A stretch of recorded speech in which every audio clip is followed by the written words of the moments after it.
Welcome, everybody, to the Space in Between podcast. This is episode 10, Beyond Party Lines. We are so excited to be joined today by Village Fam and our niece, Jordan. Say what's up, Jordan. What's up, guys? And her bestie, Makayela. Hey. Hi. Yes, you are in the house. So we are here. Tonight's show is going to be one that you do not want to miss, you guys. You do not want to miss, because we're talking about something that does not get talked a lot, and that is friendship and politics, especially, friendship and politics. We don't talk about that so much in today's world. So we have a lot to get into tonight. But before we do that, I'm going to kick it off and just say, how's everybody doing? Before we get into the good stuff, let's check in with one another. How is everybody? Go ahead, Jordan. How's everything?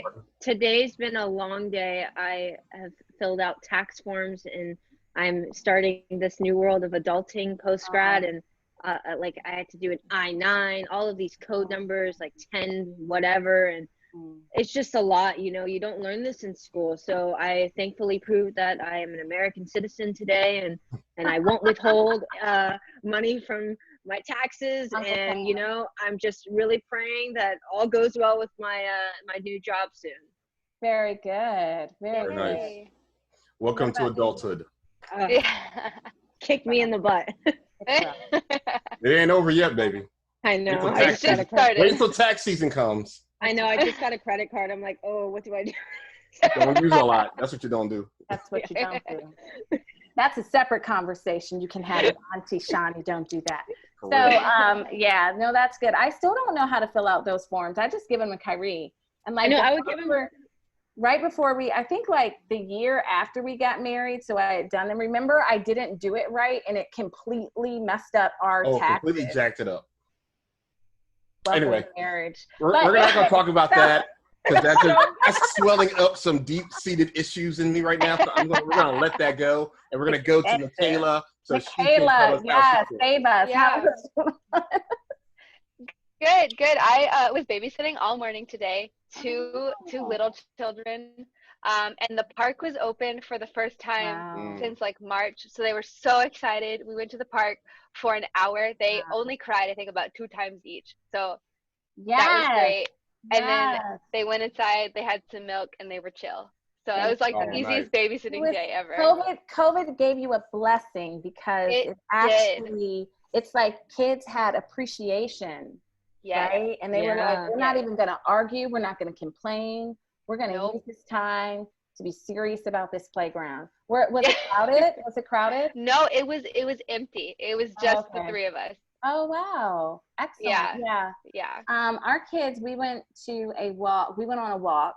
I went on a walk with Isabel, a friend, last week on Saturday. And so the kids dropped me off, and they saw a playground, and the police tape was down. And they were like, playground, and they were running in a playground, and I was like, this is so good, kids at a playground. And this boy was chasing him, and they were like, oh, little boy, touch it. And I was like, all is right in the world. Don't touch him. All is right. Little boy is chasing me. Right. It was like, yes. So no, that's really good. That is healthy. That is a good thing. That's a good thing. Yeah. So more of that, along with all the masks and all that stuff. It's good that things are opening. We went to dinner outside. We had a date, and unexpected. Our dates are really going to the grocery store. Generally. I feel that. We got hungry, so we were like, let's eat out. And we were able to, where do we go? It's the place I don't really like that much.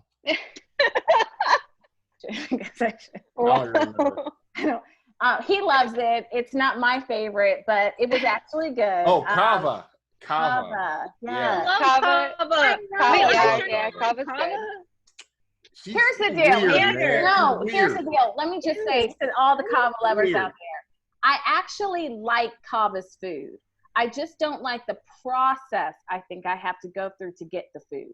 I just want servers. I think it's a whole I have to stand in line. I feel like a cafeteria thing. But Chipotle too. I hate it. I don't like it. Kava is so I think much I just better. want to be served. I think I just Kava is great. You can go to Kava Meze and be served too. We have a restaurant now on the one on 8th Street. Yeah, but the one that we went to, it's the cafeteria. It's like stand in the line. It's the cafeteria version. I don't like it. It's so good, Auntie Shawnee. That's not a reason not to like it, though. To be honest, That's not a I tried to use the app and to order ahead, but for some reason it would not let me pay for the food. So it would not take my money, so we had to go. So it's not that you don't like Kava, you just had a bad experience. No, there. I just don't like when I have to stand in the line. She likes to be served when she's at a restaurant. I mean, so you don't like the bank? Get it. You have to stand in line for so many things. I don't like it. I really just want a person to come over, engage me in a little conversation. Yes. Hey, how's it going? Let me tell you about the specials. And it's like personal care, and like then go I really like when they memorize my order and not write it down. I think I really like that. You're one of those. Write it down. Do it, and then they write bring it down. back, and then they place it on a table that's been prepared for me. That is so extra. Okay. No, okay. But I get that because Chipotle is not a date, just like Kava would not be a date. I get it. Thank you, Makayela. Thank you, I get it. I vibe. No, I vibe with you. Tried Uncle Kyrie. And you know what? Good job. You know what, Jordan? You know what? Here's the real 16 years deal. in, man. No, here's the real deal. To Makayla's point, I am a stay-at-home, homeschooling mom, 3 kids. So do you know what that means? Breakfast, lunch, dinner, and they require snacks. 2 snacks. Okay. I am constantly producing food. That makes sense. Okay, I get it. So when I do go out to eat, it's like, no, I don't want to stand in a line. I get am the line and all you didn't. day. You were served by someone who husband. knew your order, who went, got it done, and served it to you. That was me. Like almost. So the fact is, while it was not 5-star, it was not 5-star. It was because the food was great and the service was great. So it was like boom. Like so we're back at liking Kava then. I like it when my husband gets my order and serves it. That's what I like. That's what I like. I like you, babe. That's what I like. Good job. Oh my goodness. Oh my goodness. This is ridiculous. We haven't even gotten into anything yet. And look at this. This is ridiculous. Trigger. So bad. So before we get into the good stuff, we're gonna have a little fun. We're gonna play a game, something we like to do here. Because we don't care how Carrie's doing this week, so it's all good. Oh, I'm so sorry. Yeah, we don't even care.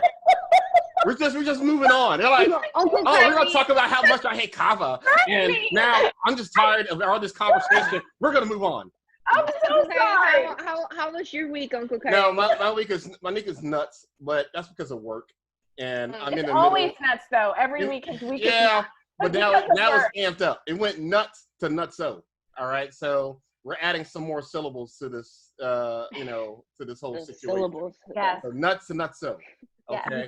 So that's where I was up until about an hour before this podcast. I was still on a call, so it's nasty right now. Yeah. So pray for me on that. All right, just pray for me on that. Yeah. That's my week. Other than that, it was great.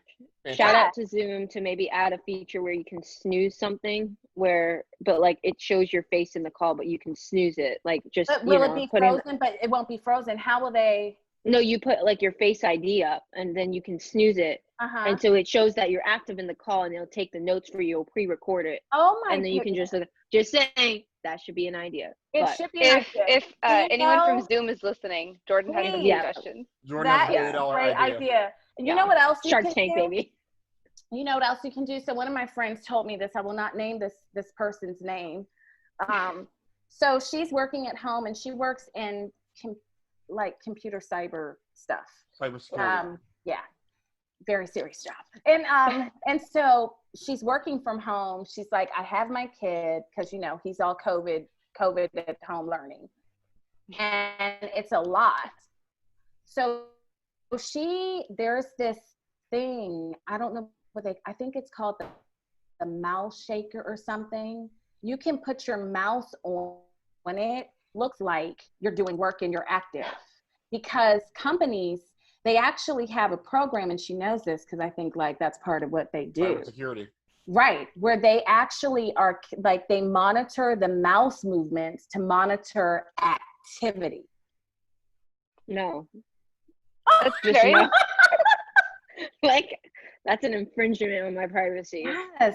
Where was that in the contract? Her little That's how mouse. they measure productivity. That's how they Yes, measure productivity. that's how one of the ways they measure I productivity. could just do that, Show her like little just mouse scroll man. my. Yeah. It's such a subjective thing. I could be on Facebook, you wouldn't know. Like. Yeah, exactly. Oh, they know. Exactly. All right, so now okay, trivia. All right. Okay. So right now we're moving into the political trivia. Are you nervous? Political. Oh, no. I'm like really warm. Are I'm you so nervous? nervous. Politics. Yeah. So listen, Are wait. you sweating? Yeah, I actually. Yes. Like I'm really hot. So we have two. So you have to like raise your hand so we can then call on you. I'll call on the person I see raise their hand first. No favorites, Jordan. Okay, I'm really going for Makayela in this one. Okay. You know what? You always you always say no favorites, and she always has favorites. Even when we were homeschooling, she always had favorites. Okay, sorry, ran over. Okay. Or they can both answer because there's multiple choice. They can both make an answer, and then we'll see who gets it right. The one who raises their hand first goes first. That's the rule. All right. That's fair. All right. That's This fine. will impact our friendship either way. Very fair. That's No, right. it won't. Okay. Not this. Okay. Yes. Got other things, not this. Yes. Yeah. All right. Yes. All Okay. right. So, first question. Which American president actually changed time? The multiple choice questions are George W. Bush, Bill Clinton, or George H. Bush. So the question. Senior and Okay. I got it. Makayela. I got it. I think it's George H. Bush. Okay, George H. Bush. Jordan. Yeah. He's a senior, right? Yeah. Okay. Change time. I think it's a George. I just can't tell. Oh no. Okay, You have what option? Pick one. There's only two. Right. Okay, I'll just go W or junior. H? Just go junior. You're gonna go W. Okay. You're gonna go W. Okay.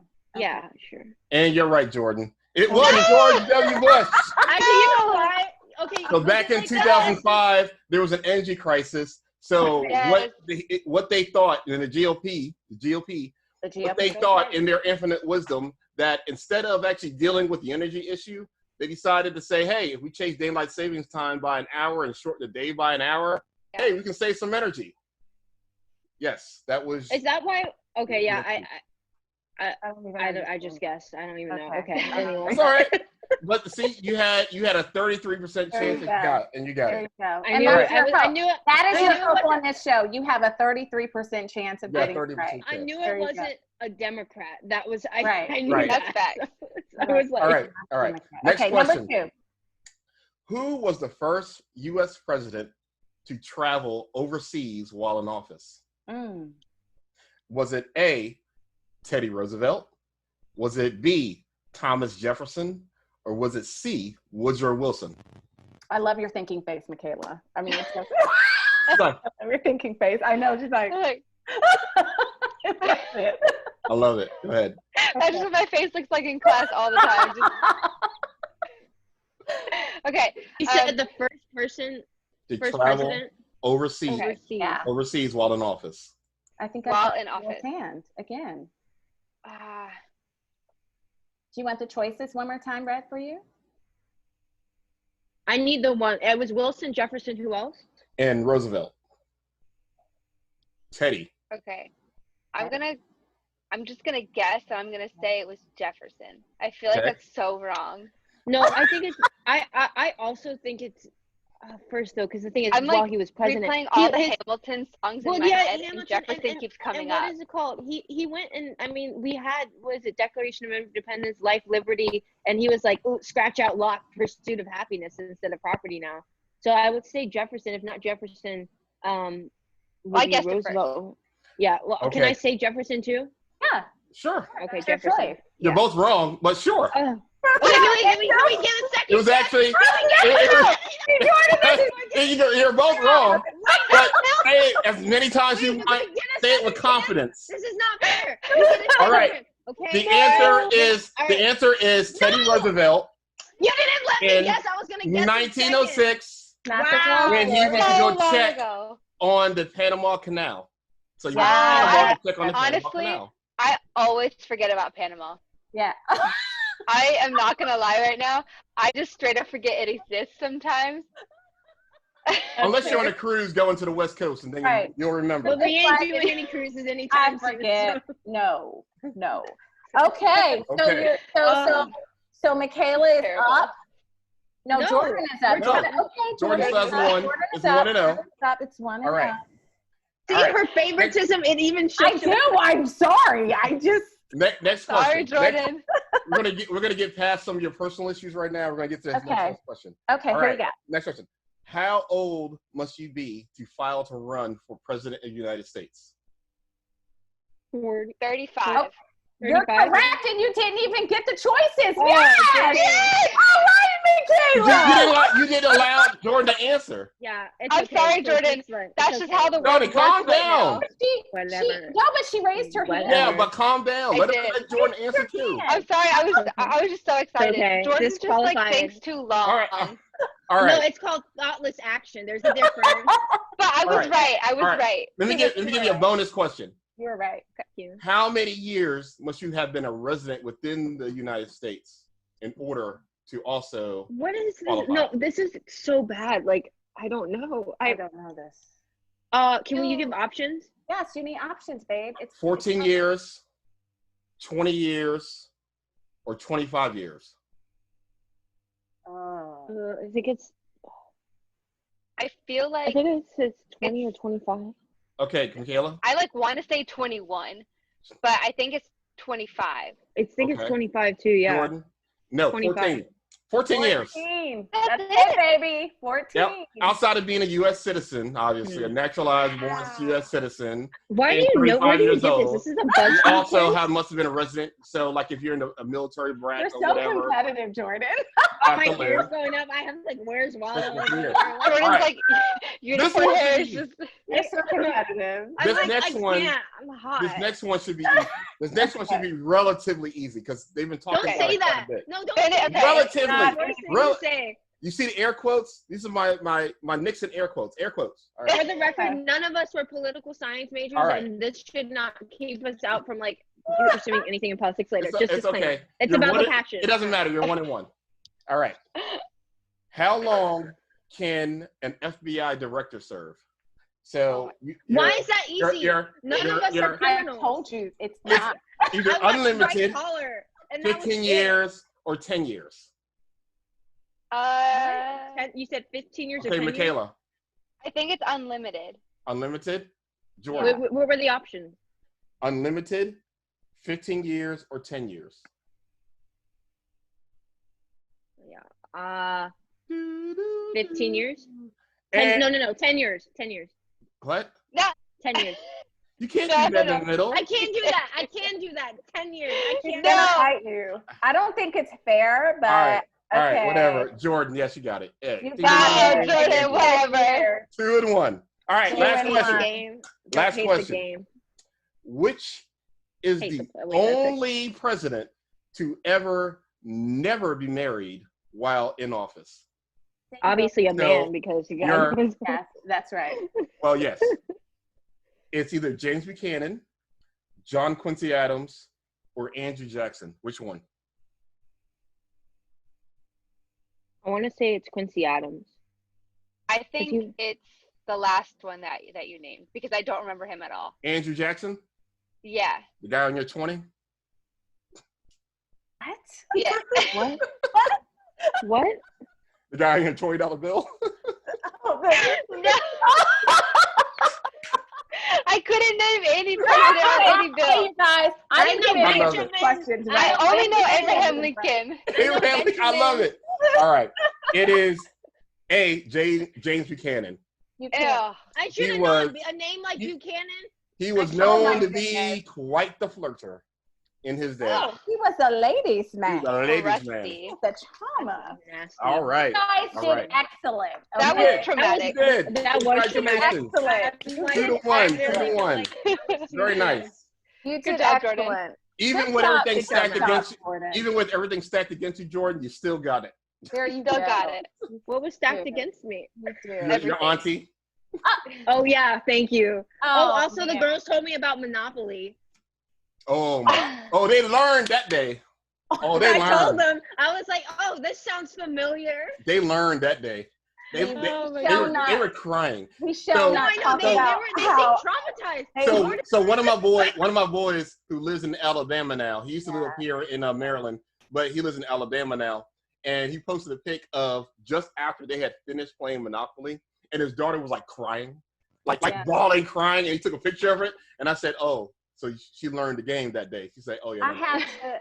Mommy has. She got Auntie Shawnee, like it's a thing we'll talk about later, Makayela. But Auntie Shawnee, you also have a reputation with that game where I kind of believe everything they said. But anyway, okay, let's get to the topic about that. We're going to talk about your friendship, and we're going to talk about how I dominate in Monopoly because I am so good. I am so good at Monopoly. Strategy, baby, strategy.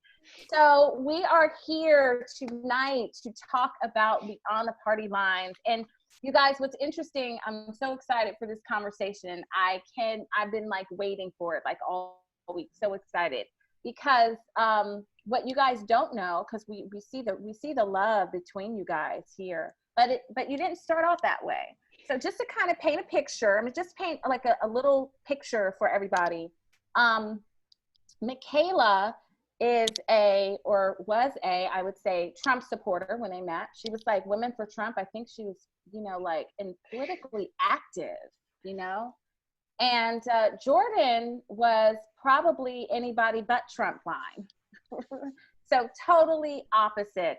And so what I want to know, what we want to know, what you guys are going to kind of share with us tonight is about your friendship and specifically how you all even became friends when you literally are on opposite sides of the party line, and everyone listening can probably understand or has experienced personally themselves how there is such like disdain and for people that are on the other side of that political coin, and most of us don't even talk about it. If we have a sense that someone voted opposite of us, we just kind of avoid that topic in general.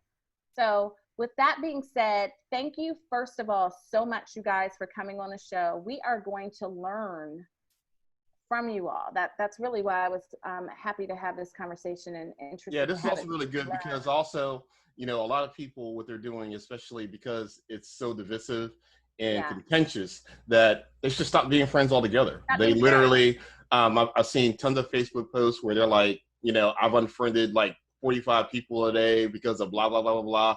So we were talking about that today too. Yeah. Anyway, keep going. It's a real thing. And people, not only have they stopped being friends, some people have unfamilied. I just made that up, by the way. Unfamilied. I love that. Coined right here.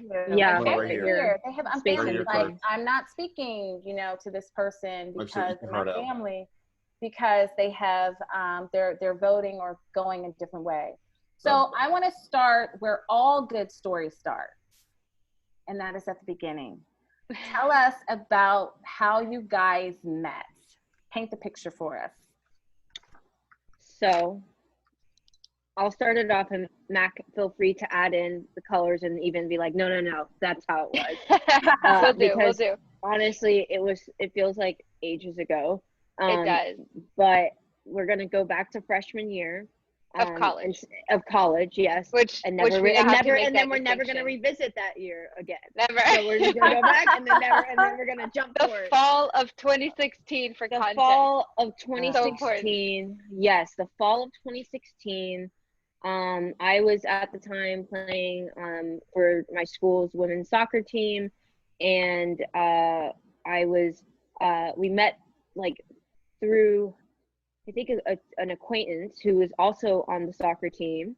And this person was, we were like together in our rooms, and she was my roommate at the time. And Makayela would just come in my room and I guess just sit in this little beanbag and talk about like Republican things, like, like taxes. I don't know, like we talk about capitalism. Like taxes. I just remember taxes, and then just like business, and I just remember. Now, note here, this was a PWI. For those that don't know that vernacular, it's a predominantly white institution, and I was at school, and I knew that I would be in a conservative environment. So it wasn't a shock to me to really meet any Trump supporters. It wasn't like, oh my goodness, this is new. Right. It was more so the fact that, wow, it's in like my living space now.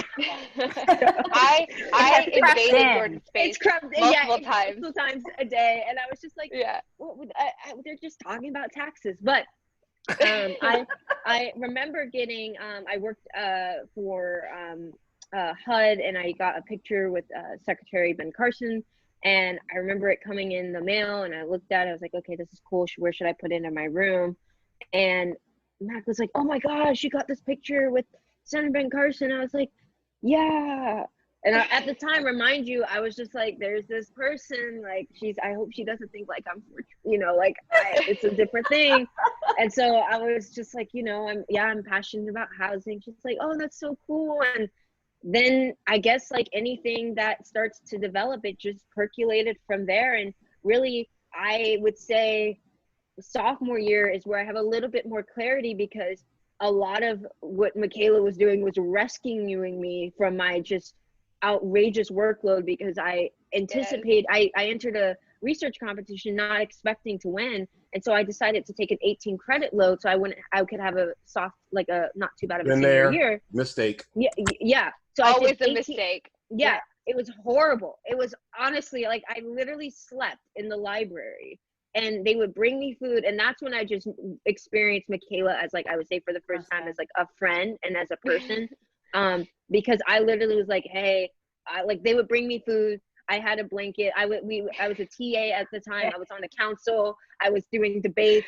I was doing research, and like literally, I remember I slept in the one of the classrooms, and because I had a coffee machine, and we pulled the couch. We carried the couch from the hallway into the classroom so she could sleep on a soft surface that wasn't her bed. Because I was sleeping on the floor. And I was like, only had to walk like maybe 5 minutes to my dorm. So I had my toothbrush and my toothpaste in the classroom. And I literally with the coffee pot. With the coffee pot. I brought my cereal. And a couch. Wow. It was so pathetic, honestly. Like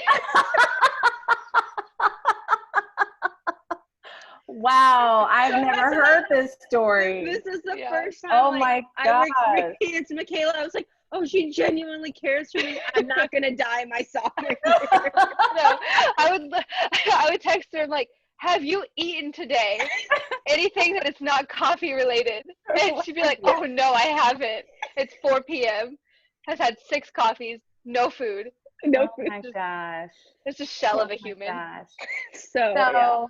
I'm hearing Ben Carson, that he played a role, you guys. Thank you, Ben Carson. Thank you, Ben Carson. And the overloaded, overworked, stressed Jordan, and you receiving care, love, and compassion, and still receiving, and that continued from Makayela.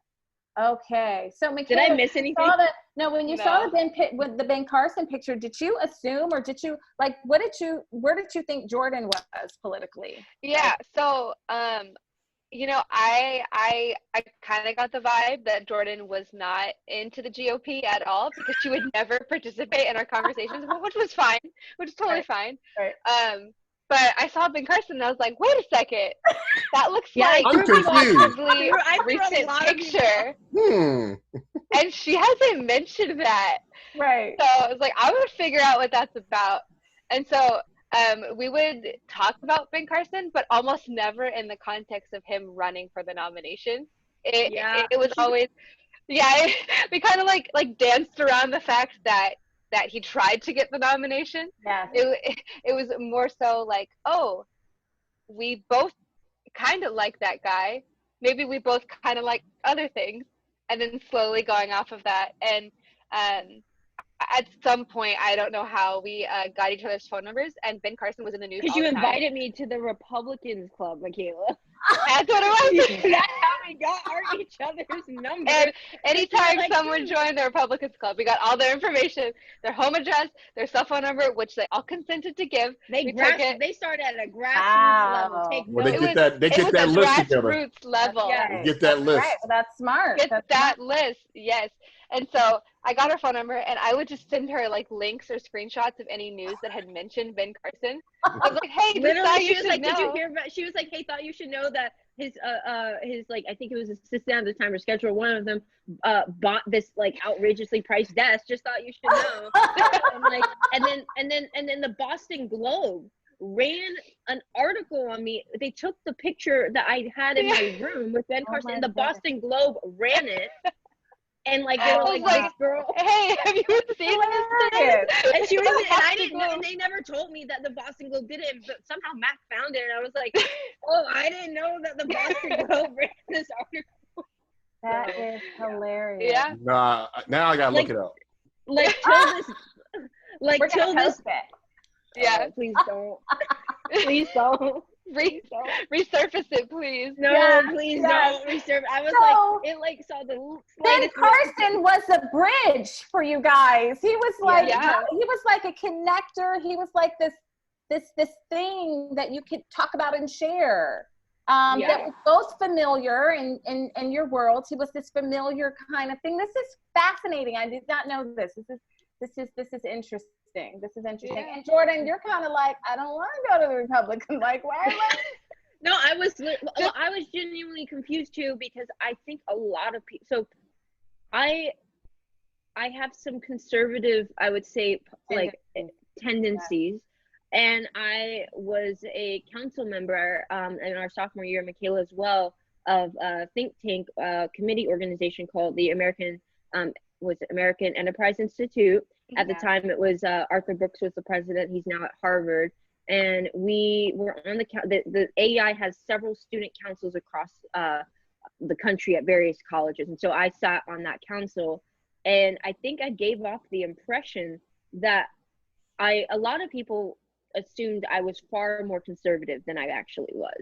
Like, people came with the perspective kind of like I was the Black Republican type of thing. And I would say that just because I could understand, it was mainly because they would only mention their side of things, and I could see some of the logic behind it, but it didn't mean necessarily I agreed with it all the time. Right. And so I think people mistook my understanding of the other side as my agreement. Right. And I think in a time of 2016, remember, where dialogue was completely lost. Yeah. To be able to listen to someone like Makayela talk about, this is why this is kind of my like upbringing coming from a small town, this is the perspective, and me really being able to listen to that and be like, oh yeah, I understand that. I didn't come off across as me having to prove why my way was right, or feel like come off across as defensive or in any way, because I knew, like I said, Makayela at the time like really showed her care for me as a person first. Right. And so I think that was like really crucial for our relationship. Mm-hmm. Mm-hmm. Yeah. I think something that was important was that we never tried to convince the other that the other was more right than the other one. Mm-hmm. It's like I never tried to turn Jordan into my version of what I thought a Republican was, and she never did the same with me. And that created a space to just be people in a time where we like couldn't do that. Mm-hmm. But let me ask, so in the essence of your relationship, right, and you're kind of figuring each other out, you're working things out, what was there a point where there was some serious contention, like you really were butting heads over something that was really, I don't know, it could have, I don't know what it could be, but was there something that really put a stress onto your relationship, and how did you overcome that? I honestly, I can't think of anything. I think I will say, like, honestly, this recently, today we talked about it, where this whole issue with, or not even issue, this just tragedy of George Floyd and the awakening that it has happened in America for some people. And we as African Americans know that it's honestly been like the snooze button has been pressed on these issues. Right. But now we're seeing a continuous awakening. And I think something that always I was just like had a bit of in the back of my mind was, you know, I was exposed to Reagan from the trickle down economics perspective. and he was really kind of hard on Black people. Like I experienced him one way, and I knew like you had I think a mug, like a Reagan mug, and so like I would see that, and I would just like but I didn't want my exposure to Reagan, because I knew Makayela liked him, to kind of come between our relationship, because I knew like that might be a genuine candidate for her, and she might not know all the reasons why I might not like him, and that's fine. Like, but that shouldn't be the reason why our friendship has any tension or should be divided. And so I think for me, and honestly, literally up until today, we had a conversation about Reagan, and that was I think for me, the only thing that I was just like, but I never held it against like, we never butt heads over it, I would say. No, I think it's because we could see each other like outside of how we voted. Like you didn't see me as Donald Trump, and like I didn't see you as like the DNC. I saw you as my friend who did not always remember to eat food because she was always drinking coffee and occasionally forgot to like recycle. That is where we like Makayela ended up becoming the better Democrat than I did, because I would forget to turn off the lights. I'm much better for everyone listening. I took environmental science. Like I'm convincing my parents to get compost. I recycle, just putting that disclaimer out there before all your. It was baby steps though. It was baby steps. It was baby steps, and like she held me accountable for it. But you definitely saw me. We saw each other, like you said, as people first versus like people going to the ballot, if that makes sense. Yeah. So I think that, so politics, it seems, was inside of your relationship very early on. I mean, that's what kind of was the bridge, was the political thing. Hey, I saw this, picture, and it seems like something that you guys talked about very early on. And what I'm hearing is that once you kind of knew, like, okay, you're not okay, you're over here. By that point, you had experienced other aspects of each other and had experienced care and fun and, all these things. So you were people. You weren't just like that Trump supporter, that token tax person, that Democrat, whatever is said about Democrat. And so, that presenting fake news. So I wonder, like, you guys were able to make sense of how you were, and I think probably make space for the differences within your friendship. How did other people respond to that? I mean, Jordan, you mentioned that you went to a predominantly white institution that was heavy conservative. So you were kind of like, one of the oddball fish probably in that pond. Like, I think that Kyrie and I both, we went to a school where there was, a bigger number at your school. We went to UVA, so it's a large school. But still, there was still 12%, I think, was there Blacks, African-American when we were there? Well, the thing about UVA specifically, the thing is, even though it was a predominantly white institution, without a doubt, because the Black population or minority population was so large in number, you could literally be at UVA and never really have to interact with anybody that was not of your ilk. Not socially. Not you. Not really class didn't have is a different story. You weren't forced to. Right. So if you did, it's because, one, it was natural relationships that developed, or two, because you were really trying, But you did still have that Black card. Like, there was still this thing of like, there's, kind of what we do. Because the school was also very much known for activism too. Right? There was a very active, activist nature within the Black community within UVA. I mean, my first year, we were protesting the president for something. President Castine for something. I don't even remember what it is now, but I mean, everybody stood up and turned their backs on. I mean, the whole 9 yards. So the fact was, you're right. There was a very significant Black card, if you want to call it that. And then the sororities and the fraternities. Yeah, and so my question is, Jay, when you were seeing, with your white Republican totem friend, my question is, did it cost you anything from a social? And you too, Makayela, on your end, was there a cost to having a friend that was on the other sides of the party line? Yeah, I will go ahead and start because I think my answer is significantly more brief than Jordan's answer. Okay. I don't know. I didn't suffer anything. I didn't particularly gain anything from hanging out with Jordan, one, in private and in public. And I think that if anything, people were maybe like a little bit surprised because they assumed that Jordan was the same as me politically. Oh, yeah. Okay. And that I think hurt Jordan a lot more than it hurt me.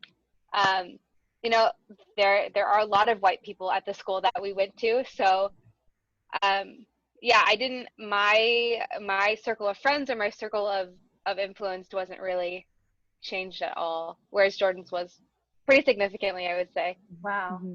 Wow. Yeah. Okay. Yeah, like, so for me, like I said, came in on the soccer team, and very low numbers of diversity. I think maybe one or two other people of color on the team, and so I was around that space a lot. And so I think when Makayela and I became friends, and we would go out to eat, and especially in the very public areas, it was like, you know, it was like a secret relationship. It was like Loving v. Virginia, really? Like, Yeah. it was like it was this friendship that was going out. And I think for me, initial I shouldn't say the school, but the school at the time, I mean, people will know looking it up. But the reality of it is, at the time, the school was developing kind of, I don't want to say Black caucus, but this affinity and creating a space for Black people to authentically be Black because there was enough Black people. But my freshman year, it really wasn't the case. It really didn't emerge until my sophomore year. Mm-hmm. Now, I was a part of a scholars program that took leaders from the inner city. And that program oftentimes reflected an inner city. So you had, it was diverse, Black, white, Hispanic, Latinx. Forgive me if I said Latinx. I'm trying to be politically correct. Like any of those, a very diverse demographic. And also even a lot of people who were first gen and then coming from immigrant backgrounds. So like there was just a very strong diverse group in that scholarship. And I think that was where I faced the most loss, was in that group, because I came in as seen by some people as an inner city kid, and there was an image of what that should be, and I did not fit that image. And I grew up in a very diverse city and was used to being friends with white people because, like I said, guys, I played soccer. If you can look it up, it's a very white sport, like lacrosse, soccer, like, so I wasn't like a foreign thing for me. And so for me, though, the cost was just people, I think, having perceptions that were not really true until they had a conversation with me and like, oh, I didn't know you believe this and that. Right. But I think a lot of it was just people assuming something because I was friends with these people, not realizing that the friendship is not based off of our political affiliations. And I think that was especially challenging to do during the Trump 2016 election cycle, when I felt like I was having to prove in some cases to my Black and community as a color that I am Black, I'm for them, and then proving to the white people at my school, I'm Black, so please don't say racist things around me. Right. So it was in both of these kind of racial dynamics, it felt like I was having to almost prove I'm Black in both spaces. Wow. But I say that to say it wasn't something that I still would say I have a strong connection with the Black community. I was involved with Afro-Hamwe, which is like our Black Students Association. I very much feel connected with them now, but it's something that I would say took time. I had to grow into, and I honestly would still choose Makayela knowing that cost now. Right. So let me ask also a question. What, Makayela, in terms of your experience, being friends with Jordan, what does that do for you, or what has that done for you in other relationships that are outside of, say, Jordan, but in this conversation, as this national conversation happens? How has that influenced your conversations with other people that are either white and or just not Jordan, not in that demographic where Jordan is? Yeah, no, for sure. I think that just one, having such a good relationship with Jordan and a good foundation, and then also like knowing her family so well, like her parents took me in and like gave me an internship when they didn't know me. They helped me find housing in DC for a summer. You know, I like ran to Jordan's house whenever the place I was staying in got broken into because I didn't know where to go, and I called Makayela to come kill the bee.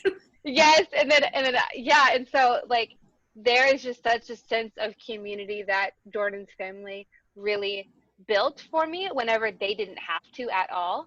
Um, and so because of that, you know, I have developed like over the past 4 years a greater sense of empathy that did not exist in me before. um and so because of that, I think I am much more aware in sort of how I approach conversations, especially with my white friends. um I have become more aware of sort of what is going on around me. Like, are these jokes that they're making funny, or are they harmful? Right. Should I laugh, or should I say like, no, we shouldn't say that? Or just, I think, yeah. And Jordan has been phenomenal in sort of answering questions that I ask her whenever she doesn't have to answer them. You know, like asking her like, how can I be better? One, knowing that I want to be better, and two, knowing that she doesn't even have to answer my question because it is not her job to teach me, but she is willing to. And so I try to take the information that Jordan's given me and then pass it on to my white friends because I know that they might not have someone like Jordan in their life. And then trying my best to be a buffer between what Jordan has told me and my other friends who would otherwise not listen to that conversation. Yeah. That's awesome. Wow, that is good. And that's fruit of a friendship, I think. You know, that's fruit of a friendship. So Makayela, you when Jordan met you, you were a Trump supporter. I think she said that you had a poster on your wall with Trump. Oh my gosh, I had a bright pink Women for Trump sign sticking out of the dorm of my window, so everyone who walked past my dorm could see it. That was I was that proud. Wow. That's the thing. This is public. Wow. I was full display. You were all in. So I was basically, yeah. Because you're like, okay, why Trump? Why were you full in? Like, help us understand. Yeah. So I think it's important to give a brief sort of background on where I come from. Yeah. So I come from a very rural town in like southern Texas. So like about 2 hours. I heard that from accent when you said southern Texas. It came out. Southern Texas. There it is. So I am like right between the border of Mexico and like San Antonio, Texas. Okay. Grew up in a small town of less than 5,000. Wow. So essentially, Jesus could feed my entire town in the Bible. And, you know, there was one school district. I remember there was one black girl in my high school for all 4 years. There was one black girl. I wasn't friends with her because she was a lot older than me. But so I grew up living the narrative that the Donald Trump campaign was pushing, you know? And that was? And, you know, that was the idea that illegal immigrants are coming over and taking our jobs. One, I believe that because I lived so close to the border. Right. And then two, you know, like jobs was his big platform. And that's what people in rural communities really cling to is jobs and some form of financial security and things like that. And I don't know, you know, my grandparents, I love them, and my parents would just be constantly watching Fox News, and that was just normal for me. And, you know, Barack Obama was seen as every sort of stereotype that Fox News said was how my family viewed him as well. And so whenever you grow up in that echo chamber, it is very easy to just keep believing it. And so, you know, even whenever I left Texas to go to school up in New England, I really, you know, I was clinging to Donald Trump as like, this is my identity because I'm no longer in Texas. And I have to hold on to this because this is what makes me different than people in New England. And it took, yeah, it took 3 years for me to get over myself and realize that my identity is not that important to who I am. Especially my political identity. But, and I think Donald Trump represents sort of like a very white American dream sort of story. If like if he did it, who supposedly came from nothing, which he didn't, right? Then I too. I wish I came from $40 million. Right. I know, yeah. Right. I am still baffled as to, how quickly I fell into that sort of trap. But then I also recall conversations with my family while I'm at school, asking, have they like changed their mind yet in terms of like, have they made you a Democrat yet? And I would always say, no, they haven't, because I never wanted to disappoint my family. I was already so far away. So much change was going on that I was just clinging to whatever I could to remind me of what was back at home. And I think Trump also sort of represents the very white privileged mentality of like, pick yourself up by your bootstraps. And that was how I grew up. And so that felt familiar. And because I did that, I felt like everyone else should do that. If I have the ability to do that, why don't you? That's so good. I mean, that's so insightful, because I think that like just hearing you say it and speak through those things, it's like, I get it. Like, I get that. And I think that sense of identity and belonging and wanting to maintain also what it is that is so strong. And I think being like wanting to be able to participate in family conversations when you go on and still be seen as included, people, that's part of it, right? That's part of why we make these choices that we make. And I think that, knowing how to, those things that kind of threaten you, or those issues that are real to you, like if you're a border state, immigration is a much more in your face issue than if you're, up here and on the East Coast. East Coast. It's not so much, and so those things are really good. And this fact of like jobs and security and pull yourself up from the bootstraps, and also this macho man that's like, I'm gonna make a way, this image of strength and the image of success and the image of like, yes, I'm gonna do it, is appealing and safe. And so whereas I think some people experience Donald Trump is the opposite of safe, which is what was confusing, especially for white women.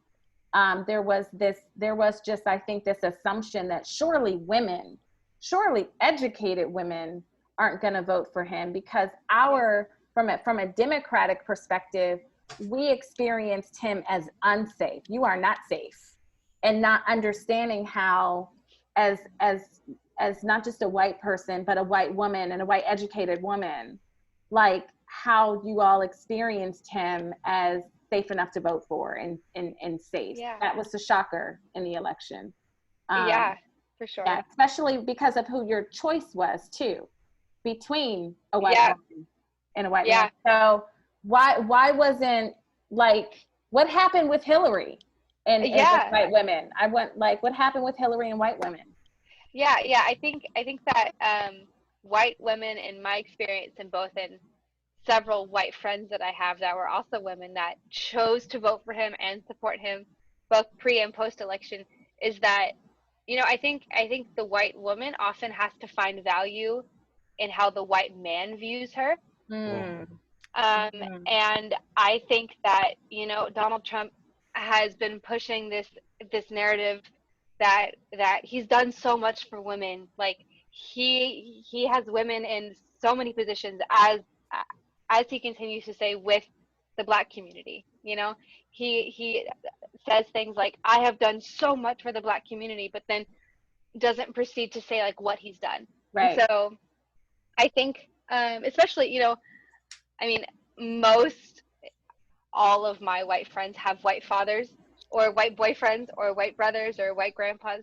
And if they vote for Donald Trump, then it is seen as going against them to not vote for Donald Trump. Yeah. And so rather than going against that, we just internalize it and we say, you know, regardless of what has been proven that he has done in terms of sexual harassment, sexual assault, things like that, I'm still going to vote for Donald Trump, because if my dad, brother, boyfriend, grandpa, etc. votes for Donald Trump, then that means I should as well. Right.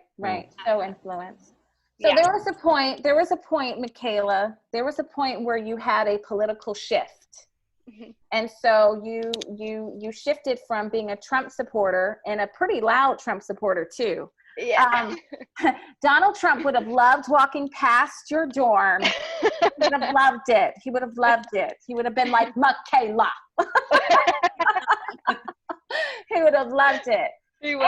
And so you have this friendship with Jordan. You guys are able to still make friends and forge your friendship with the, you know, with the poster, and, you know, deal all that and the cost of all that. And then somewhere along the way, you shifted your political views, which is like huge and doesn't happen so much. So how did that happen? And how did your friendship with Jordan, did it help you get there? Like, what happened? Jordan, I mean, for me, I think the shift happened the summer of my sophomore year, which was when I was in DC interning for Jordan's dad's firm and spending a lot of time with her and just like doing a lot of things on my own for the first time. I was very far away from home. I was kind of living on my own loosely for the first time in my life. I was introduced to so many things, so many types of people. And I would say that for me, it was experiencing people in the party that I thought represented me, and then experiencing people in the party that I thought did not represent me, and then sort of going back with that information, and also going to Jordan and to her mom and to her dad and her sister as a safe space and sort of talking about things, and realizing over time that, okay, this party that I've supported for my entire life does not look the way that I thought it did. Right. And also realizing that Donald Trump is taking the party a completely different way. And also kind of being okay with feeling like I didn't have to pick a party. I think was something that Jordan has made evident. Because Jordan was kind of always like weirdly like apolitical in the sense of like she didn't have a party, like you don't know what she is. So elusive. And so her being like that just gave me the space for the first time to be like, maybe I don't have to just think within a party's boundaries. What is that, Jordan, for you? Because you didn't grow up in a household where I think it was independent or that elusive. So talk to me about that. I would say that for me, I grew up in a very political environment. So it was so in my face, just being on Capitol Hill, even like that, it was my world. I mean, one vivid memory I have is when I was in preschool at Washington International School, and we at the time it was the George Bush versus Kerry election, and I remember us going on the playground, and you know, like recess, you play capture the flag, and we split up our teams based off of the parties, the political parties. And so I knew, okay, my parents weren't Republicans, and so and mind you, I'm like between the ages of 4 and 6 here, so like. And that's so little. So I was just like, well, I don't think my parents are Republican. I really wasn't sure which animal stood for what or which color stood for what. I remember us like, I think being like, we want Kerry. And so I was like, okay, Kerry it is. And so I was on the Democratic side, blue side. So okay, so we captured the red, tried to capture the red flag. So, but that memory stood out to me because I just knew I grew up very much immersed in the political arena. And I should note here that Makayela was not my first encounter with a personal encounter with a person who voted for Trump and who was a Republican. I was surrounded by people who voted for Trump and were Republicans that I didn't see a need to completely break off friendships with. You Right. just disagree with me on this issue, and you have various ways of living out that I strongly disagree with because it goes against my ability to live out my freedom. But it doesn't mean I should just cut you off. Like, to me, it wasn't enough of a common denominator to break off a friendship. So, but what about intimacy? Because we're of the same world, and we both have relationships and friendships and acquaintances with people who are Trump supporters, but you all are best friends. So that's a deeper level of intimacy. I think that's a different description of being a safe place for one another, which you all have talked about safety, tonight. it wasn't, it was, for me, I think it was Makayela seeing me. And I think one of the big moments for us was when we traveled abroad too. Because Makayela, I think, and correct me if I'm wrong, that was one also the first times you experienced racism through me. And I think for me, I think for going forward from that, I never knew when in our relationship when she no longer was a Trump supporter, but I knew in how her praxis, and that's also really what's distinct about the Trump campaign and administration. It's so reflective of people's praxis, like because her praxis changed. She would be going something against her conscience to vote for him, and as her friend, I can engage in that conversation. Not her party. And I think with the situation in Italy, where I wanted to get Linda, we were at a Pandora kind of train station thing. I wanted to get Linda a charm bracelet to add to her collection, and I went into the store, and I was not served at all. Like, there were 3 people that were behind me that were served before me. The security guard was following me around. There was another couple, like, people continuously kept, essentially going before me, and like I had to like always use the bathroom. That was the joke in Europe. So I was like, I gotta pee. But so I was like, I don't have time for this. And I think for me, it was like, by the 3rd time, I was like, even though it was international, I was like, oh, I know what this is. Right. So I immediately, and I was like, okay, I know, remember the Ethiopia-Italian relationship. I was like, yeah, speak me into that. And so I went to Makayela. I was like, hey, they're not serving me. And when she got angry for me and how I was treated, that was, I think, like the first time where I knew, okay, she understands and sees the race, and she can no longer ignore that racism is a thing. Right. Right. So, she sees it. And was willing to fight against it. And I think that was a huge thing too. Right. She was pissed at them. She's like, because they were like looking to her to buy it. So she ended up buy the bracelet because even though I was paying it with my money. So. Yeah, it was such a painful experience, and like that was the first time that I had seen it happen in a sense to where I was used as like a buffer. And just the fact that, like Jordan was the one paying for it. I didn't have any money. I didn't want to buy anything. But and the fact that they almost wouldn't even take payment from Jordan. Yeah, I handed them my card and they still didn't. Wow. And she had to set it down before they would take it. And it was just like, and like after that experience, for me at least to act like that didn't happen would have just been a lie. Yeah. And wow. So how has before we even booked or talked about doing this show, I think George Floyd's murder didn't happen. I'm not sure about the timeline, but how has the death of George Floyd and everything that's going on, not just in our nation, but just globally, how has that impacted your relationship? Like, where were you guys? How did you talk about it? Like, Jordan specifically, like I'm interested in what are the other conversations? Like, Makayela, what is your family saying about it? You know what I'm saying? And because everyone's talking about it. Everyone has an radar, and everyone has an opinion. So it was I think a moment where we went deeper. Like, I would say our friendship has gone deeper. Like, it was a forced moment where we had to kind of again have this moment of a reckoning, just much like America is having this reckoning. Like, where does our relationship needs to engage this.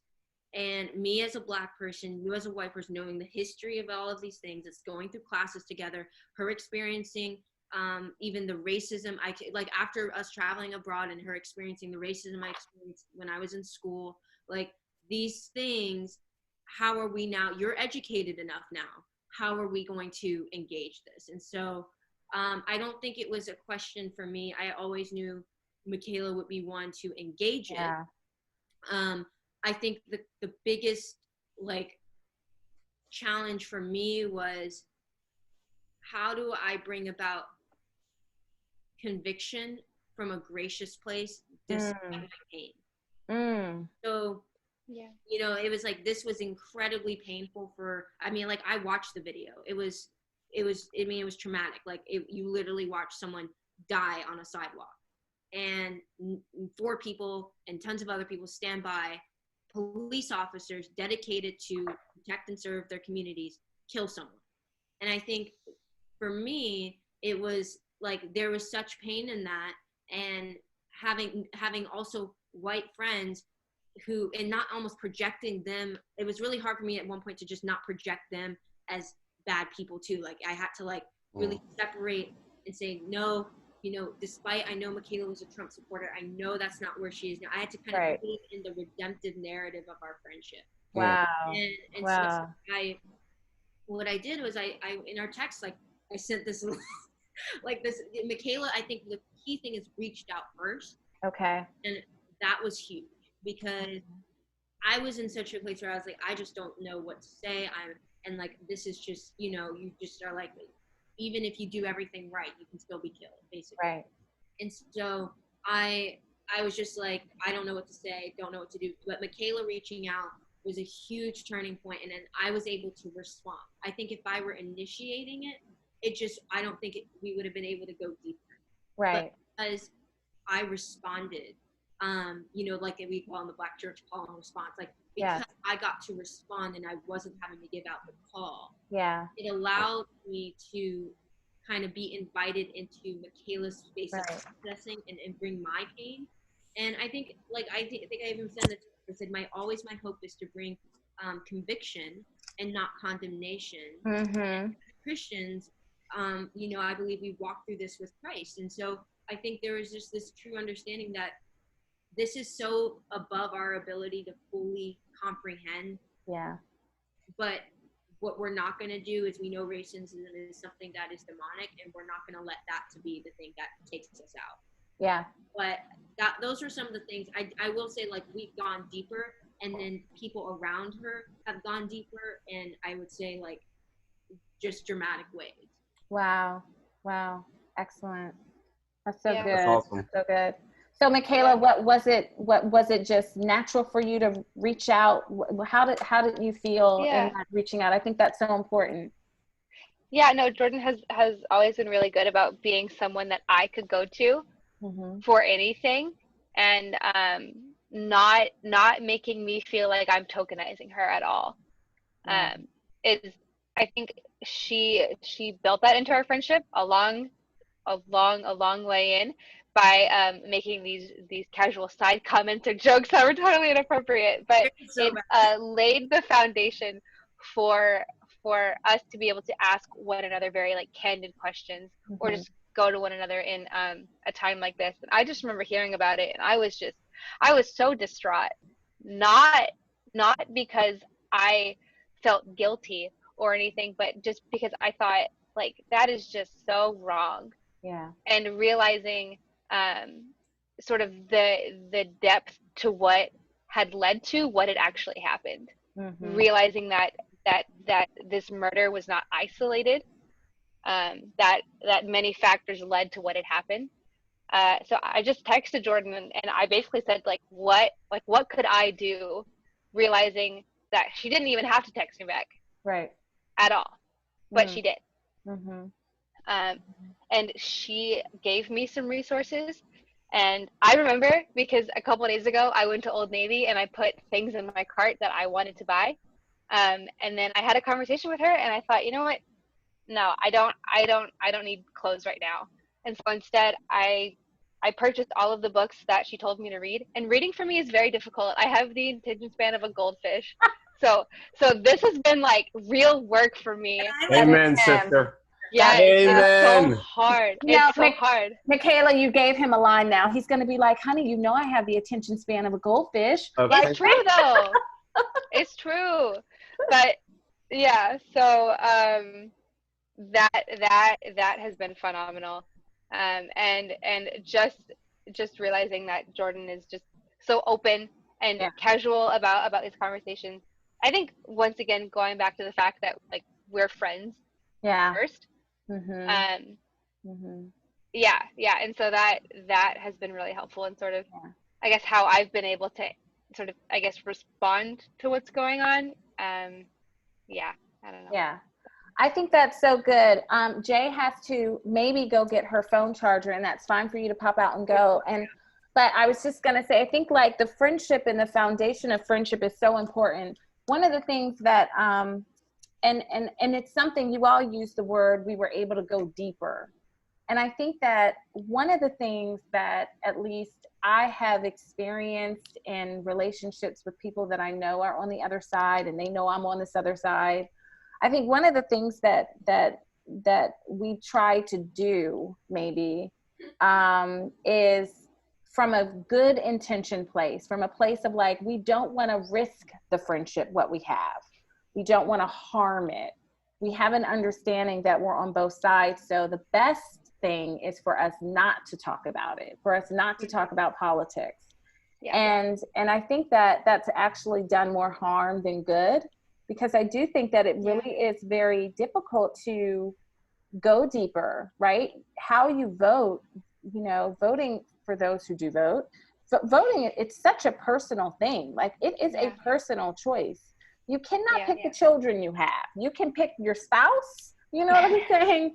You can pick how your candidate in this country, and you know who you're voting for. And so I think that voting like represents where you are. It represents where you came from, like you said. It represents what you hold dear. It represents your ideas. It represents your values.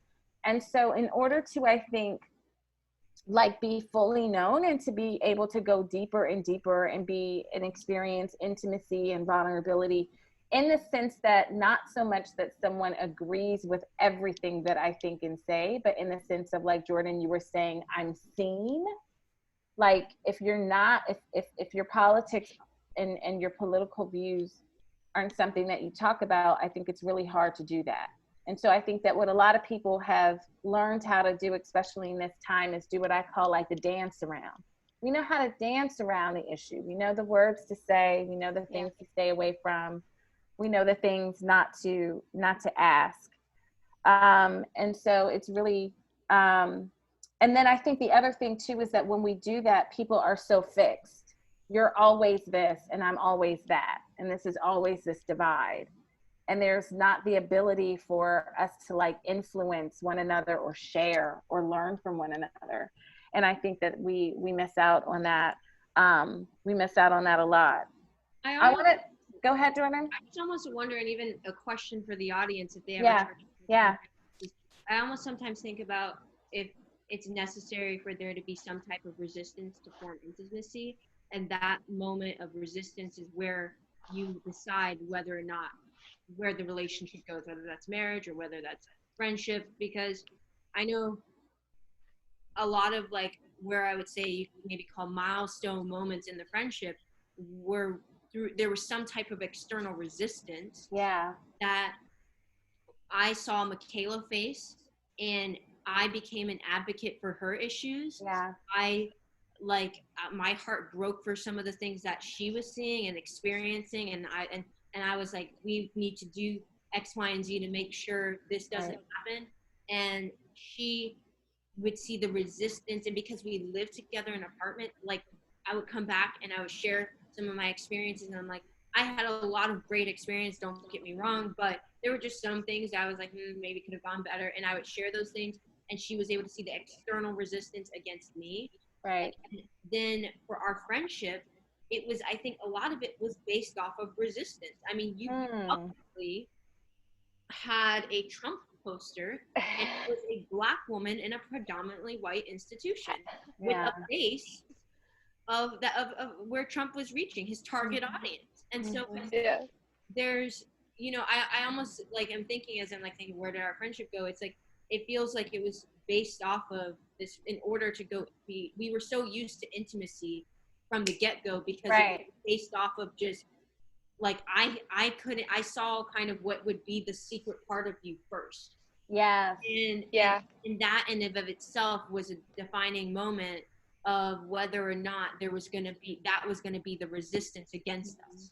And so I think our relationship, for me at least, trying to be objective here, is like looking at the resistances we experienced were so we're so trivial after that. And it's not to say they didn't matter, but because you saw the things that personally affected me from like behind, like what I call like behind my heart, like the front of my heart, like people say what a heart on your sleeve, like the front of my heart, that's the passion, the anger, the fire, but like behind my heart, the things that like keep you up at night, that's like, I think the things that would be, the secrets and stuff, that was what was revealed in the beginning. Like when I say like the first 2 months of our friendship, and I had to decide when we could go out to eat, and when I would see people stare, and how like they're the cliques and stuff in college, and I would see people who look more like me, look like, why is she sitting with people like them? Why is she going to church with them? Like all of these things, I had to make a decision, is it worth it? And to me, and so I think, but maybe a question for the audience, like, is resistance something that you think is necessary for a friendship to go deeper, for there to be intimacy? Yeah, I'm even thinking about like you and I, babe, we met in college too. And I mean, for me, it was like, he was eating fried chicken. He was my sexy fried chicken eating man across the cafeteria. That's another show, ladies. That's another show. But, I think that you do have like, I'm just thinking about this resistance, or if it's not a key component, when you have resistance in the mix, does it do something different? And I think that I've had several people. So we go to a predominantly white church. Makayela, have you been to our church? Or no? Yeah. Okay. So the space. And just friends in different circles. And one of the things that with George Floyd's murder, that we didn't handle it like you handled it, Makayela. So a lot of it was silence. And then when I did the call, so I had to do some calling out, Jordan, using your language, the response was, oh my gosh, I failed you. I'm so sorry. I'm awful. It was more about them. I feel so bad. Which I'm gonna be honest with you, I wasn't in a space where I could deal with that. I wasn't in a space where I could deal with that, right, wrong, or whatever. That's just where I was, honestly. And I have this knowledge of these people, right? So just like you're saying, I think that as African Americans or any folks that are minorities, we have this skill set to be able to separate and compartmentalize these parts and look at these aspects of you, because we have to, we have to know how to do that. And so, I'm like, these aren't bad people, right? These aren't, these type of people, but they are people that in this moment and in this context don't have the ability, for whatever reason, fill in the blank, however that is, to love me well, right, through this. You know what I mean? And so,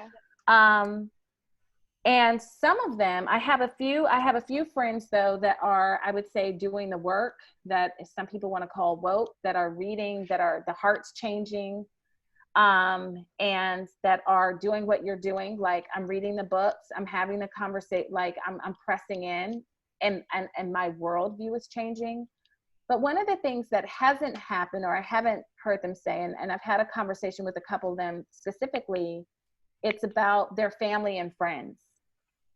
And so where they are right now is, I'm able, Chantel, because you're a safe space and our relationship is a safe space, where I can have these very real and raw conversations about where I came from, what I was thinking, what I was raised to think about Black people when I thought about them. Which is, you know, probably pretty much, I guess, the standard. And also as a believer, how my faith is challenging me with that. So this is, I think, a time where, you know, the faith thing is coming into this part of the conversation in a different way. But what they aren't able to do yet is engage in the conversation when they're around their family or their friends who are not where they are. And so, and that's now this space where they find themselves struggling, you know? And so have you been able to do that? Where is your family? Well, can I interrupt just a little bit? Okay. I mean, I think the one thing is in any kind of conversation, especially something that's as, you know, deep and as long-legged and institutional, you know, as this is, it's kind of like you need to crawl before you walk a little bit, right?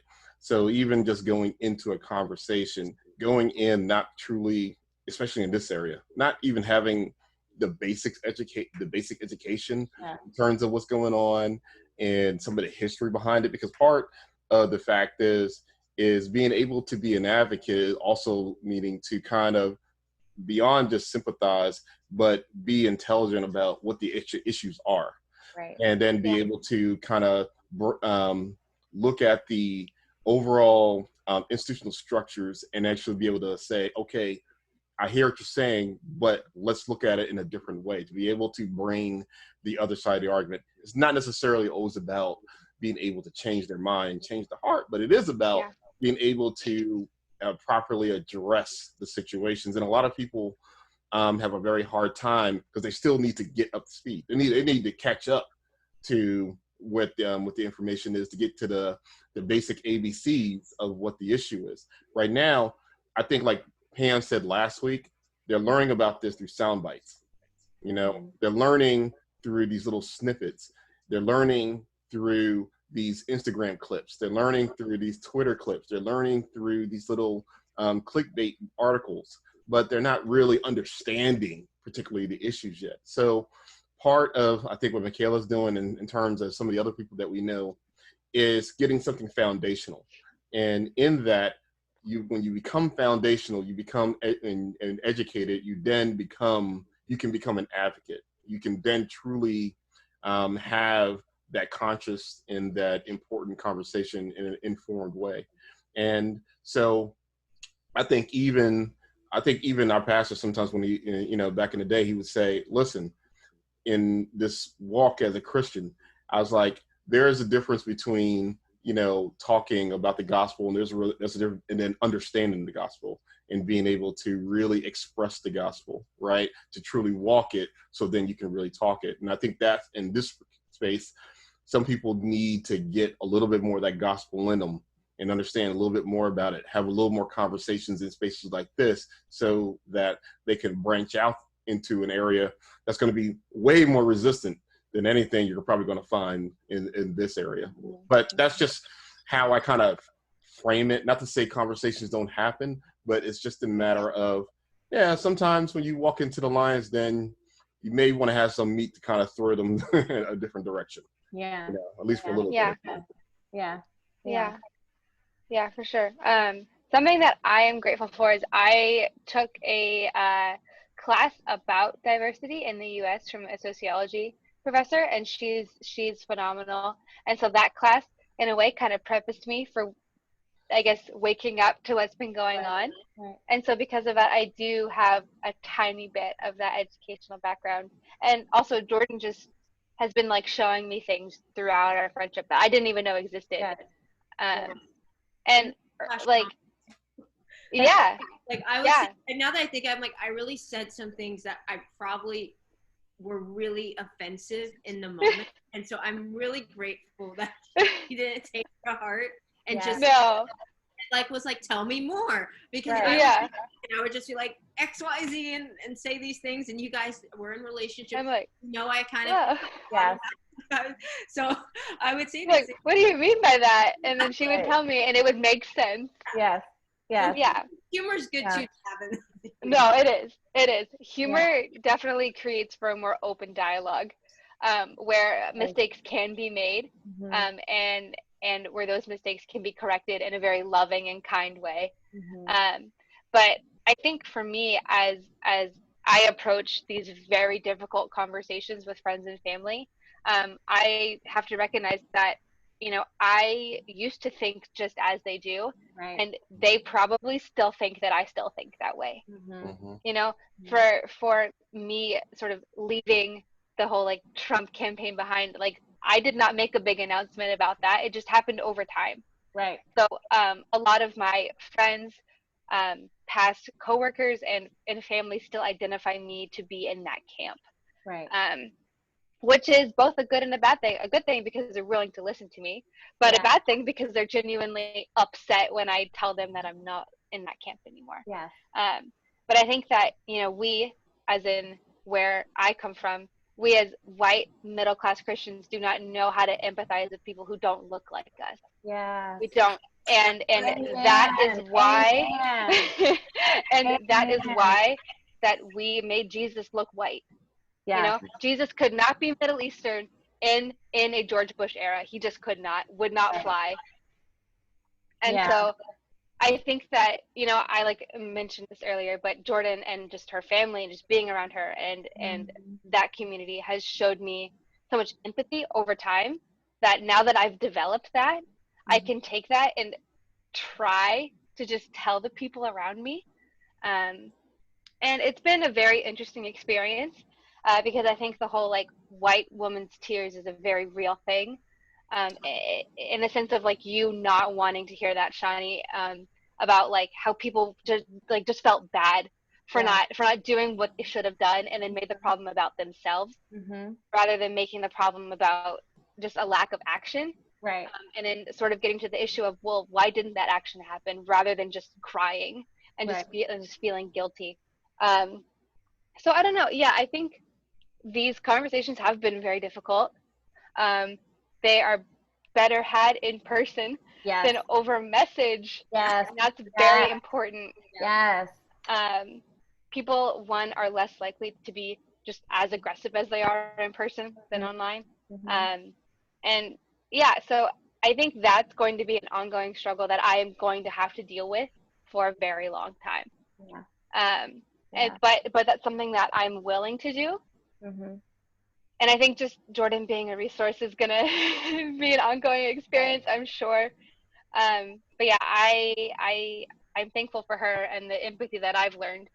And now I guess my burden in a way is to kind of just show that empathy to other people and hope they catch on to it. Absolutely. And Wow.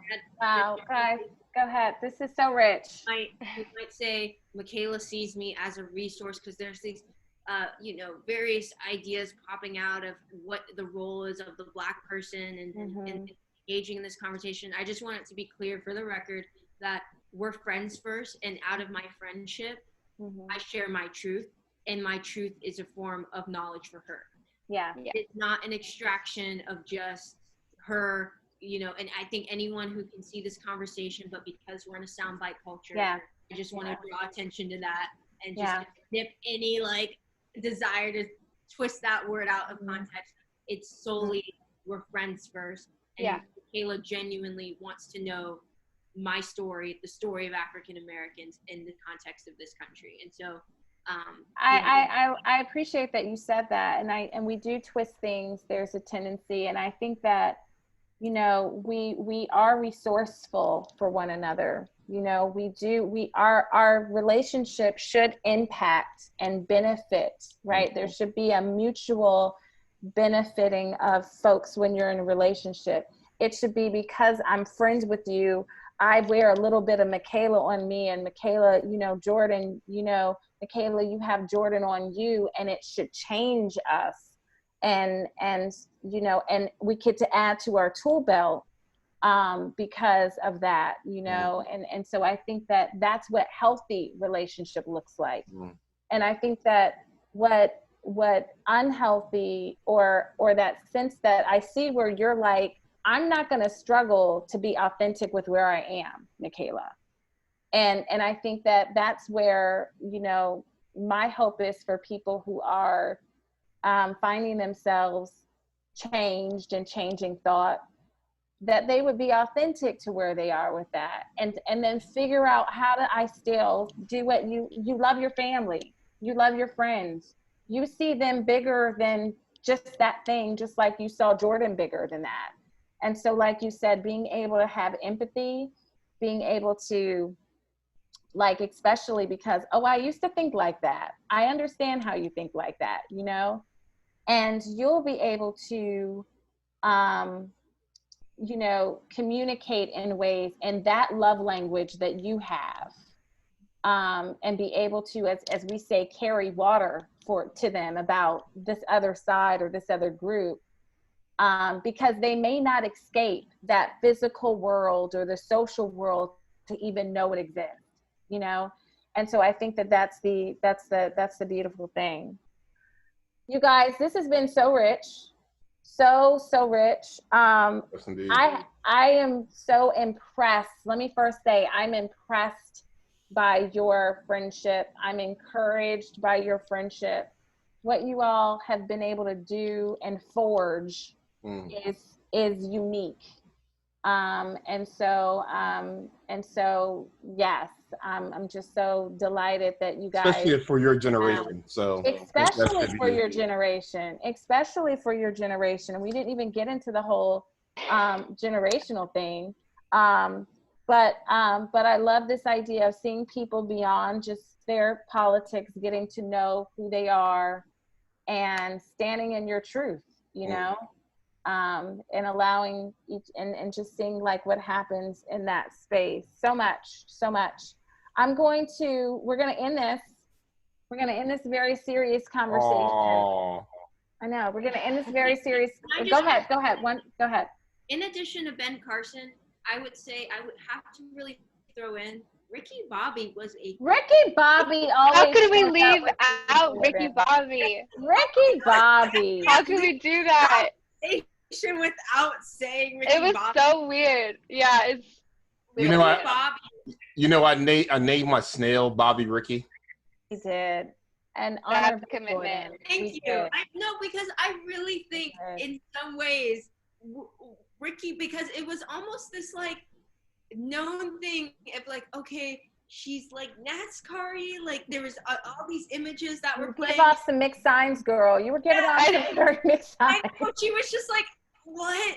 And so I would go around and be like, yeah, shake and bake. And when she was like, when she found out, when I quoted Ricky Bobby and she found out, I was like, it was like sealed. It was like done. The deal was done. I don't care what you are, who you are, what you look like. You are my friend. Who you voted for? I was like, this girl will watch Talladega Nights with me and knows and can help me quote these lines. I sent her a shake and bake mug. Like, she did. It is our, like, I was like, if you ain't first, you're last. Well, we are thankful to Ben Carson and Baby Jesus. And Baby Jesus. And Baby Jesus for I still need to watch that movie. You gotta watch it. You have classic. It's a ballad. It's great. I know. I'm gonna do it. You maybe watch Shaka Zulu. That is a whole different podcast. Okay? Yeah, for real. Makayela, your assignment. Have you watched Shaka Zulu? I have not. Okay, Makayela. Yes, I need you to watch Shaka Zulu. When it was Zulu, Baba. I need you to just, because I'm not even gonna get into it because I can't, y'all.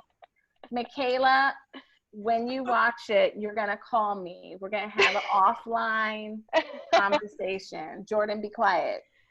This is great. Yes, we're gonna do that. Okay. Speaking of watching things, we're gonna wrap up by sharing, what are we watching? I'm always curious. What are we watching? What are we binge watching? What's on? What's giving us joy in our viewing time, in our Netflix? Did I say it right, Jordan? Or whatever. Amazon Or Prime. whatever. Amazon, Hulu. Whatever. Netflix. What are we watching? Okay, I think Makayela went first last time, so terrible things. Jordan, you go this time. Jordan. So my Okay. first. Yeah. So I would say, can I name 2 shows? Sure. Sweet Magnolia on Netflix. Yes. I know love you're it. like, really, Jordan? Okay, it's just because it explains, like, it shows friendship, like, I think how we have friendship.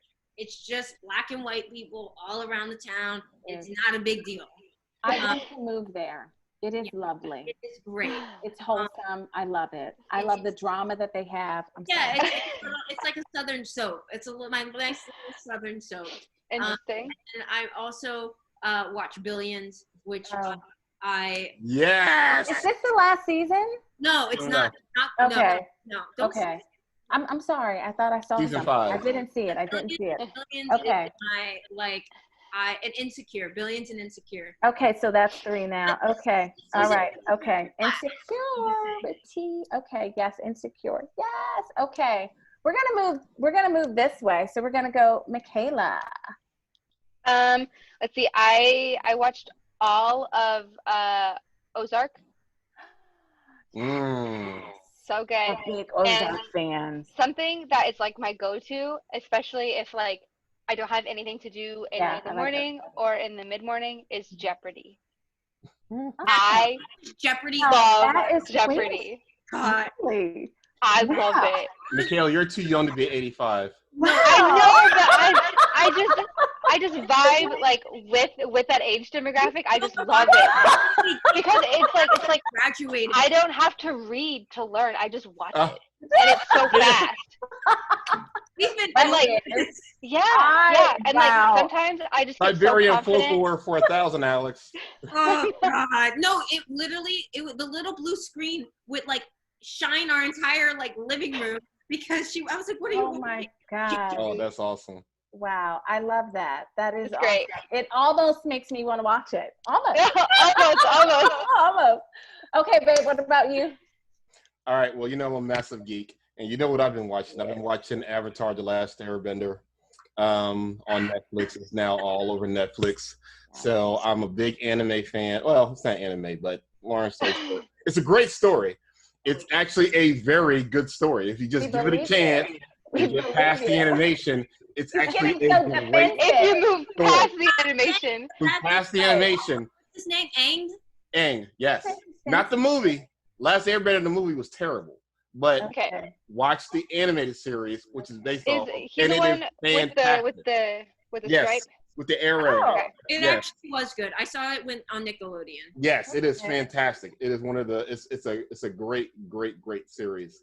Okay. And the other series that I found was Star Trek Discovery. Is Captain Jean-Luc Picard on there? No, there's actually another show called Picard, though. He has actually a own show. I had the biggest crush on him and his bald head. Okay, so like I have a thing bald head, so you see my husband involved. And Shaka Zulu. And Shaka Zulu. And Jean-Luc Picard. Interesting. Talk about and I loved his voice. I'm sorry, just like welcome to the star. It was Engage. Yes. Okay. So enthralled. Yes. Fun fact. Patrick Stewart, he doesn't like Earl Grey. Really? That's just for the TV. Wow. That is a fun fact. And see, he knows things like this. You guys, he would win any trivia game because he knows. He needs to go on Jeopardy. He does. You need to go on Jeopardy. Then you would watch it. I'm not that good. I'm not that good. Gotta do it. Auntie Shawnee, I can't get past the 400 range. I'm done after that. Same. Crazy. Oh. Okay. What about you, Shawnee? Mine, okay, so I'm really kind of in need of some stuff. So that's why I like, asking the questions so I can get some stuff. But for me right now, so both Kyrie and I really are also watching Schitt's Creek, which I love. David! So good. For like a whole entire day, I was committed character acting, you all. Yes. With my children. It's a great show. I love that. Children. I love Schitt's Creek. Of course, my kids they don't watch the show, so they just like, what is wrong with you, Mom? Like, They have to learn. They have to learn. And so I love it. I love it. Yes, a little bit later. Love it. Love it. So that's actually like what puts us to bed. It's like it's my happy place. Yes. I go into that world and I'm very happy in that world. Yeah. And then my next show that I got in today is Feeding Phil. Oh yeah. Okay. Food show. First of all, his facial expressions are so entertaining when he's eating. And so I watched the show, you guys, in Chicago, and I want to go to Chicago. Like it just looks so good. So the food looks so good, and I literally just want to like jump through the TV and eat the food. And so check it out. Check it out. It's a good food show. And I feel full of calories just by watching it. It's really good. It's really good. So that's what it is. So so there we go, guys. I have bonded with, I just feel the love, all the love. You guys are great.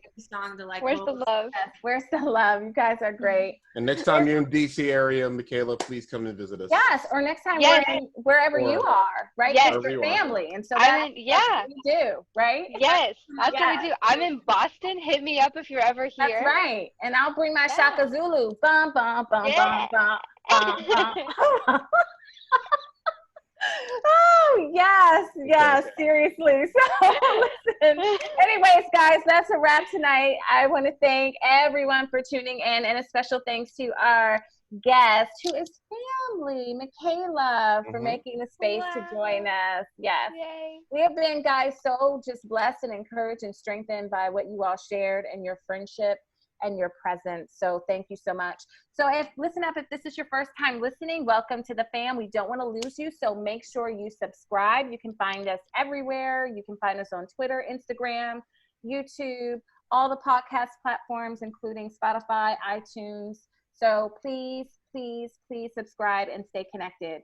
In this space, we talk about real life issues, the good, the bad, and the happy, and sometimes sad. We talk about it. And if there's a topic that you want discussed, then please let us know in the comment section below so that we can make that happen. It's been a pleasure hanging out with you all tonight. I have enjoyed you. I have laughed. I have thought about things. I'm going to revisit Jeopardy. I'm going to revisit Jeopardy. Thank you. You have changed me, Makayela. You have changed me. And I still have work to do to convince you about Shaka Zulu. You got to give it another chance, Jordan. You guys got another chance. The witch. I had nightmares. Another chance. So, I know you did. So listen.